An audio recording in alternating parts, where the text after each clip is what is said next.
Julien, merci d'être avec nous. Donc, vous souffrez d'éjaculation trop rapide et vous attendez les bons conseils de Bruno Martin.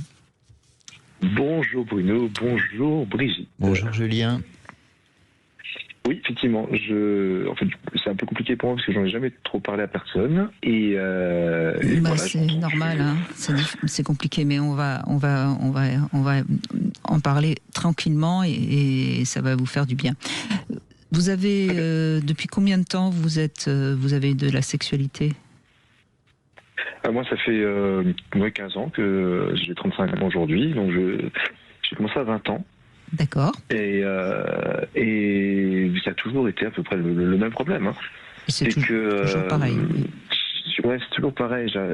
En fait, en gros, les préliminaires, tout ça se passe plutôt bien, même très bien. Même j'axe dessus parce que sinon c'est beaucoup trop court. Mais c'est à partir du moment où là on démarre des choses entre guillemets sérieuses, où il y a une pénétration. C'est à ce moment-là. Et c'est à ce moment-là que ça dure très très très peu de temps. Hein. Alors que vous avez une érection qui se maintient pendant les préliminaires ? Oui. Bon, donc ça c'est très bon signe. Ça veut dire que vous êtes capable d'être en érection, de maintenir une érection sans éjaculer.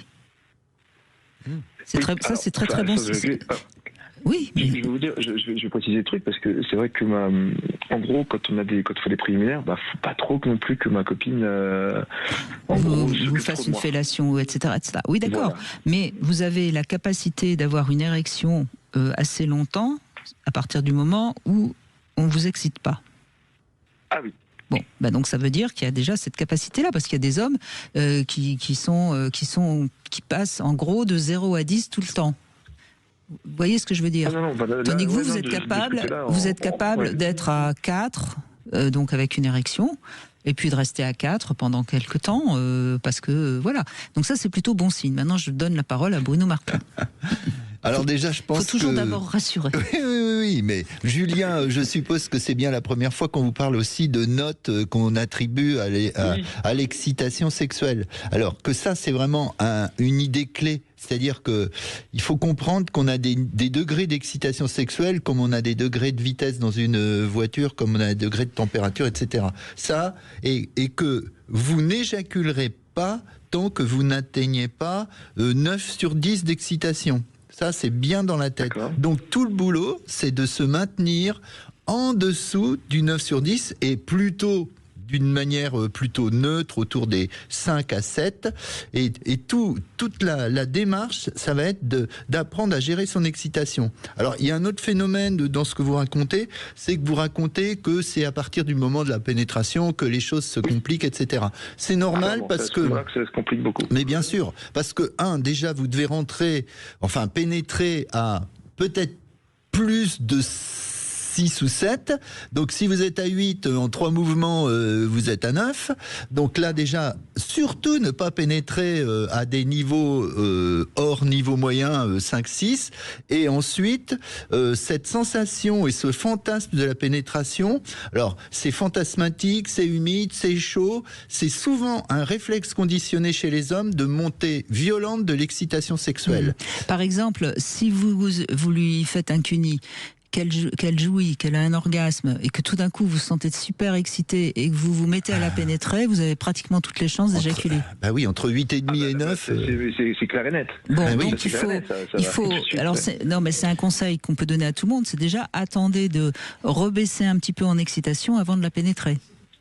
Par exemple, ça c'est certain qu'il faut rester aider un peu. Oui, moyennement excité. C'est-à-dire qu'il faut que en fait, moi ce que j'explique aux hommes, c'est que une femme, elle est plutôt encouragée à être très égocentrée sur ses sources d'excitation, et que nous, notre travail, c'est d'être justement tout le contraire, c'est-à-dire utiliser son corps comme un outil ou un accessoire au service du féminin. Donc dès le départ, dès les préliminaires, dès les petits jeux, etc., se mettre un petit peu en dehors de l'écran du jeu, reprendre la console et se faire bouger sans attendre tout de suite tout des sources d'excitation qu'on voit, qu'on entend, etc. C'est-à-dire que d'entrée de jeu, nous, il faut qu'on soit à 5 ou 6 sur 10, sinon, évidemment, si vous êtes à 8, vous êtes à 9 en 2 coups de cuillère à peau. C'est pas évident en soi. Parce que finalement, c'est excitant pour nous. et puis bien en sûr. même temps, on a peur aussi. Enfin, moi, personnellement, j'ai peur. Alors, ça m'arrive pas trop, mais j'ai peur de perdre ensuite l'érection finalement. Ah non, mais alors évidemment, vous allez la perdre si vous descendez à 4 ou 3 sur 10, mais vous en êtes loin souvent. Non, et puis la preuve, c'est que vous arrivez à la maintenir quand vous occupez d'elle, l'érection. Ah bah oui, parce que tout ça m'excite beaucoup. Oui, non, mais pas plus que ça, puisque vous n'éjaculez pas. Et donc vous voyez bien, il faut être au moins, on va dire, à 3,5, 4 pour avoir une érection. Et il faut pas dépasser les 8. Donc vous voyez bien que vous avez quand même le temps, entre 4 et 8, de jouer à ça. Il faut rassurer aussi les hommes. Comment on fait ? Parce que moi, j'ai pas de thermostat, voilà. Quand vous vous masturbez, ça vous arrive de vous masturber ? Oui. Est-ce que vous prenez un peu de temps ? Oui, ça prend plus de temps, ça c'est sûr. Bon, et ben vous voyez bien que vous sentez monter l'excitation et le plaisir. Parce que l'excitation, c'est du plaisir, en fait. Hein. Ah oui, complètement. Bon, et voilà, vous sentez bien. Quand est-ce que vous commencez à avoir une érection ? Vous êtes donc à 4. Quand est-ce que ça commence à devenir un peu chaud ? Et vous sentez bien quand vous allez éjaculer. Donc, vous voyez bien que vous arrivez apprenez à mettre des chiffres dessus et à bien le repérer. Alors, l'apprentissage ne s'arrête pas là-dessus. Hein. Je suis d'accord avec vous, Julien. Il y a tout un tas de petites choses à faire avec la respiration, la tension musculaire, le mouvement, le rythme. Il y a 3 petites choses sur lesquelles il va falloir s'entraîner. Là, on vous donne que les généralités. Mais tout ça, ça va vous permettre de réguler. Alors maintenant, par rapport à la peur de perdre l'érection, il faut savoir une chose, il faut rassurer les hommes, c'est-à-dire qu'une fois en pénétration, il y a un nerf dorsal du pénis qui fait que si vous faites un tout petit mouvement ou des tout petits mouvements, il y a un réflexe d'auto-entretien de l'érection. Alors, ne pas avoir peur et paniquer une fois que vous êtes en pénétration et que vous êtes dans ce milieu-là. Arrêtez de penser à votre érection et faites plutôt de la régulation de l'excitation sexuelle. D'ailleurs, on dit même que si on rentre pas trop en érection, l'érection va automatiquement se faire. Alors, elle peut se faire parce que vous allez alimenter justement ce nerf dorsal du pénis, qui est un truc périphérique comme ça. Maintenant, Julien, il va falloir apprendre à rester entre 5 et 6 sur 10 avant la pénétration, au moment de la pénétration et pendant. Et là, c'est vrai, il y a une petite démarche, un petit apprentissage cognitif comportemental. C'est la thérapie qui vous amène rapidement à comprendre comment réguler tout ça. Mais le but, c'est ça. Tout ça, c'est finalement dans la tête. Non, c'est dans le corps et la tête. C'est dans le corps et la tête, c'est les deux. D'accord. Et par exemple, prendre de la distance par rapport aux sources d'excitation, d'entrée de jeu. Moi, j'explique souvent ça avec le parallèle, c'est-à-dire le circuit de la douleur. Moi, je demande aux gens, quand vous étiez petit, vous n'aimiez pas qu'on vous fasse une piqûre, etc., même encore maintenant, mais est-ce qu'aujourd'hui, vous la supportez sans pleurer, sans faire une crise, etc. Ils me disent tous, oui, bien sûr.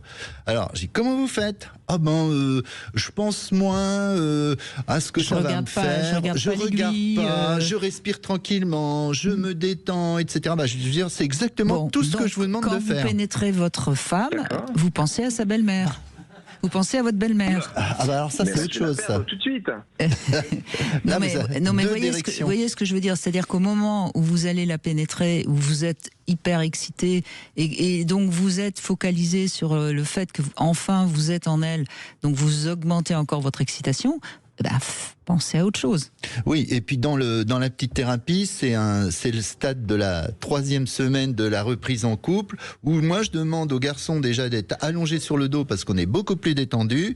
La femme vient en position supérieure et il y a des petits jeux d'excitation où elle a le droit à prendre tout son plaisir et pas l'homme, 5-6, où il y a déjà des jeux de contact pénis-vulve. Et là, ça vous permet de vivre ce contact-là comme étant cool, tranquille, facile à 5-6. Et puis après, le stade du dessus, il y a une pénétration, mais il y a une pénétration, vous êtes à 5-6 sur 10, vous pénétrez, mais vous restez pas très longtemps, c'est-à-dire 5-10 secondes maximum sans bouger de trop, vous vous retirez. Et vous faites ça 5-6 fois pour que cette sensation-là, elle soit acquise, admise, tranquille, banalisée, décontractée. Parce qu'il faut reconditionner le cerveau.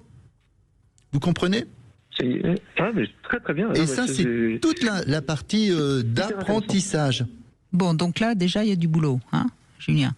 Il y a du boulot, mais pour le coup, c'est hyper intéressant parce que je ne vous cache pas que j'ai essayé quand même pas mal de choses, comme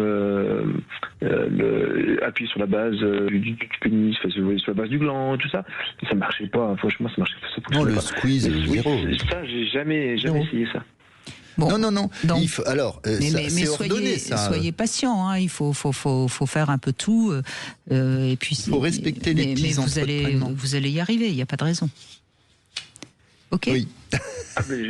Génial. En tout cas, merci beaucoup pour je vous en prie. Puis je pense que vous n'êtes pas le seul à profiter des conseils de Bruno Martin. Je pense qu'il y a eu des notes de prise. Ouais. Et puis ça se réécoute en podcast, hein, bien sûr. Merci Julien. On fait une petite pause. On retrouve dans un instant Jean-Pierre. Alors c'est un petit peu l'inverse chez lui. Il va nous raconter qu'en effet, il tient peut-être trop longtemps.